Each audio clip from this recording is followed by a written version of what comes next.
គ្រាន់តែបានយល់ស្គាល់ភាំងត្រាចិនមួយប្រាថ្នាលើស្រីគេងក៏មិនលួងនឹកស្រមៃឃើញតែភាំងស្រីជាប់នឹងនេត្រាបងសូមផ្ញើនឹងចរណៃពីមួយយ៉ាងខ្លីគឺជាសាញ់ក្តីស្នេហា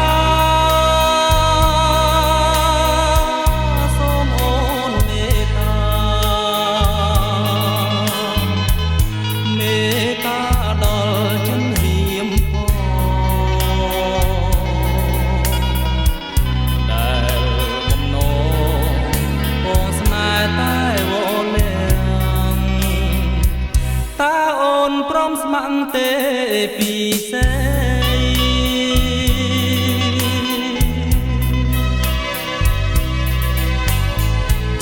ទាំងត្រាស្រទន់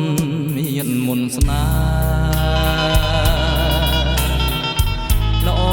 ផុតគេក្នុងលោកេបើសិនអូនព្រម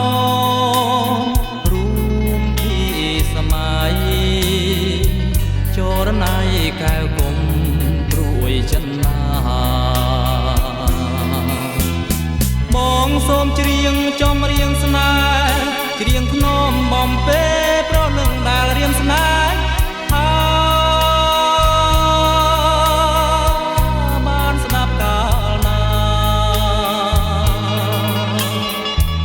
សូមចិនដាចេះប្រ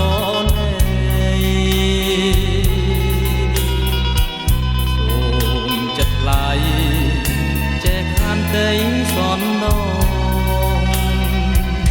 ដល់ស្នេហ៍របស់បង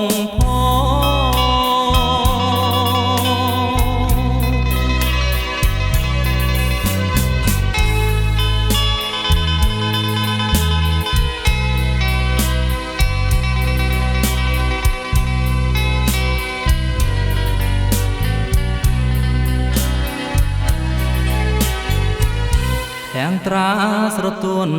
មានមុនស្នេហ៍ល្អផុតគេក្នុងលោកេបើសិនអូនព្រមរួមពីសម័យចរណៃកែវគុំព្រួយចិនណាបងសូមច្រៀងចំរៀងស្នេហ៍ច្រៀងធ្នមបំពេប្រនឹងដែលរៀមស្នេហ៍